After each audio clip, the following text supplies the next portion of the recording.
இந்த தங்கக்குட்டி என்ன செஞ்சானா நைட்டு போல் யாருக்கும் தெரியாமல் ஒளிஞ்சிருந்து பிள்ளைங்களை போய்ட்டு பார்க்குறான்.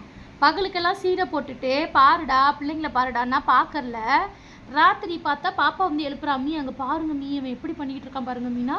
அழகா இதே போலவே இந்த அப்படி உட்காந்துருக்காம்ல, இதே போலவே உட்காந்து அந்த பிள்ளைங்க அசைகிறது எல்லாத்தையும் உட்காந்து ரசிக்கிறாராம்மா இவர். ஏன் எங்கள் முன்னாடி பார்த்தா என்னவா? நாங்கள் என்ன செய்ய போகிறோம்? எங்களுக்கு தெரியாமல் ஒளிஞ்சிருந்து போயிட்டு பிள்ளைங்கள பார்க்குறாராம்மா. எவ்வளவு பார்த்துக்கங்க. கொழு பிடிச்சவன். இது வந்து சாராமாவுக்கு வந்து கொடுக்க சொல்லி கொடுத்த சிறப்பு. இது வந்துட்டு நார்மலாக வந்து ஃபுட்டில் வந்துட்டு கலந்து கொடுக்க சொல்லியிருக்காங்க. காலையிலையும் ராத்திரிலையும் வந்துட்டு கலந்து குடிக்க வைக்கணும் அப்படின்னு சொன்னாங்க. அது வந்துட்டு அவங்க ஃபுட்டில் கலந்துட்டோம்னா ஈஸியாக வந்து குடிச்சிடுவாங்க. நம்மளாம் வாயில் ஊற்றினோம்னா குடிக்க மாட்டாங்க. இது ரொம்ப நல்லது, உடம்புக்குமே ரொம்ப நல்லது. ஸோ இதை வந்துட்டு கண் பார்வைக்கு, முடி நல்லா வந்துட்டு க்ரோத் ஆகிறதுக்கு, ஹேர் ஃபால் வந்துட்டு ஆகாமல் இருக்கிறதுக்கு, நல்லா சுறுசுறுப்பாக மூளை நல்லா வேலை செய்கிறதுக்கு அந்த மாதிரி யூஸ்ஃபுல்லான ஒரு சிறப்பு இது. ஸோ இதுவுமே வந்துட்டு சாராமாக்கு வந்து இப்போ நம்ம ரெகுலராக வந்து கொடுத்துட்ருக்கோம். கண்ணப்பாரு கண்ணை அழகப்பாரு. உங்கள் அக்கா வந்துட்டாலாமா, அதனால் எந்திரிச்சு அப்படி கிட்ட போகிறாரு. பாருங்க. உட்காந்து எப்படி பார்க்குறான் பார்த்தியா உன்னை? எப்படி பார்க்குறான் பாரு உன்னை, மேலே நிமிர்ந்த மாதிரி.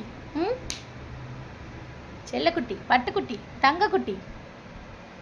உரசுறாண்டி உன்னைய, உரசுறானாம்மா. பாசத்தை காட்டுறாராம்மா ஒரு பாசத்தை. தங்கப்பிள்ளை பாசத்தை காட்டுறாராம்மா. திருட்டுத்தனமாக போயிட்டு ராத்திரி போய் பார்த்துட்டு இருந்தால பிள்ளைகளை. திருட்டுத்தனமாக போய் உட்காந்து பார்த்துக்கிட்டு இருக்கான். ஆசையெல்லாம் இருக்கு, பாசம்லாம் இருக்கு, ஆனால் சும்மா சீனை போடுறது. அப்படியே கண்டுக்காத மாதிரி சீன் போடுறது. என்னடா இடே, பிள்ளைங்க கத்துனா திரும்பி பார்க்கான். உடனே அவங்க அம்மா கிட்டக்க போகிறாலாம், அவங்க அம்மாவையே பார்க்குறான். நமக்கு தெரியாமல் ராத்திரியில் போயிட்டு இவர் விசிட் பண்ணுறாரு போல இருக்குது. பிள்ளைங்கெல்லாம் எப்படி இருக்காங்க, என்ன செய்கிறாங்க அப்படின்னு போயிட்டு பார்க்குறாங்க போல். இல்லை ஹீராம்மா வந்துட்டு அப்படி கிடையாது, நம்ம எதிர்க்கவே கொஞ்சம் ஆரம்பிச்சிருந்தா. இல்லைம்மா ஹீராக்குட்டியே என் கிட்டக்க வரானா, ஹீராவை நான் போயிட்டு பேசுகிறேண்ணா, அதனால வேண்டி கிட்டக்க வராராம்மா இவர். அவர்கிட்ட பேசிகிட்டு இருக்கீங்களே, அதனால் என்னையே காட்டுங்க, என்னை பற்றி பேசுங்க அப்படின்னு சொல்கிறாரம்மா வந்துட்டு. ஏண்டா என்ன, ஏன் ராத்திரி போய் திருட்டுத்தனமாக பார்த்த பிள்ளைங்கள? நைட்டு போல் ஏன் போன, எல்லாரும் தூங்கிட்டு பிறகு போய் பார்க்குற நீ? அப்படின்னா பூ வேணுமா? இந்தா சாப்பாடு வேணுமா? அது கேட்குறாரு வந்துட்டு. போதும் நீ பேசுனதெல்லாம் போதும், எனக்கு சாப்பாட்டை கொடு ஃபஸ்ட்டு அப்படின்ட்டு. ஹீராக்குட்டி ஆல்ரெடி சாப்பிட்டுட்டா, சாராமாவும் சாப்பிட்டுட்டா. அவள் பிள்ளைங்க கிட்ட போய் உட்காந்துருக்கான். இப்போ இவன் சாப்பிட்டுட்டு இருக்கான்.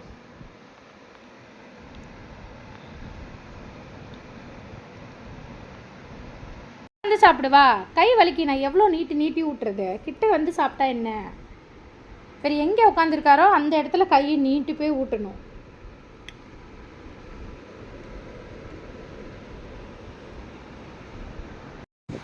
காலையில் எந்திரிச்சு பார்த்தா இந்த அம்மா வந்துட்டு இந்த ஒருத்தரை மட்டும் கூட்டிகிட்டு வந்து இங்கே படுக்க போட்டு பாலை கொடுத்துட்ருக்கான். இவர் மட்டும் வந்துட்டு இங்கே படுத்துட்ருக்காரு. மற்றவங்களாம் எங்கடான்னு பார்த்தா அவங்க இருந்த இடத்துலையே தான் இருக்கிறாங்க. அவங்கெல்லாம் பாலை குடிச்சிட்டு ஆல்ரெடி படுத்துருக்காங்க போல இருக்குது. நான் என்ன இதில் ஃபஸ்ட்டு பார்த்த உடனே ஒருத்தர் கம்மியாக இருக்காங்களே அப்படின்னு பார்த்தேன். அதுக்கப்புறம் பார்த்தா இந்த அம்மா வந்துட்டு இங்கே கூட்டிகிட்டு வந்து பாலை கொடுத்துட்ருக்கு.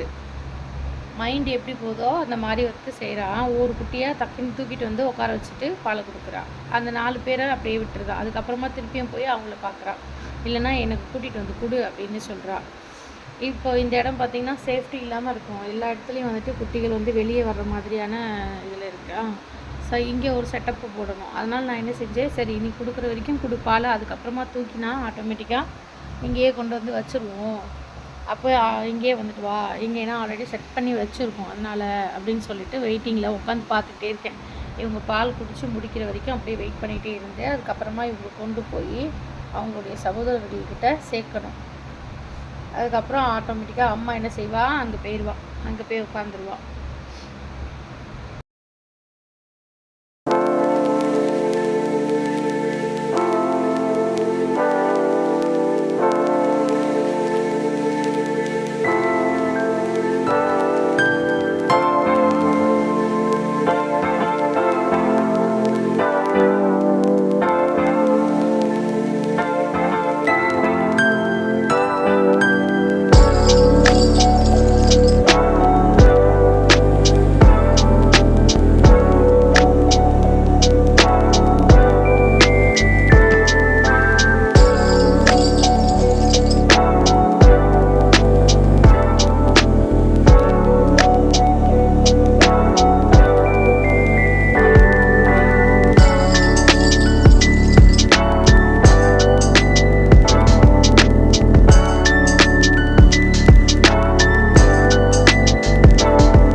பட்டுக்குட்டியை பார்த்தீங்களா எவ்வளோ அழகாக படுத்து தூங்கிக்கிட்டு இருக்காங்கன்னு. என்னடா இது இவங்க மட்டும் படுத்திருக்காங்கன்னு பார்க்குறீங்களா? அவங்க அம்மா என்ன தெரியுமா பண்ணா, இவனை மட்டும் தூக்கிட்டு வந்து இந்த போர்வையில் போட்டுட்டு போயிட்டா. அப்புறமா பார்த்தா இவர் எந்திக்கிற மாதிரி தெரியல. இந்த போர்வை ரொம்ப பிடிச்சிருச்சு போல் அவருக்கு. அழகாக படுத்து தூங்க ஆரம்பிச்சிட்டாரு. சரி தூக்கத்தை கெடுக்க வேணாம், பிள்ளை தூங்கட்டும் அப்படின்னு விட்டாச்சு. இவ்வளோ க்யூட்டாக தூங்குறான் பாருங்களேன்.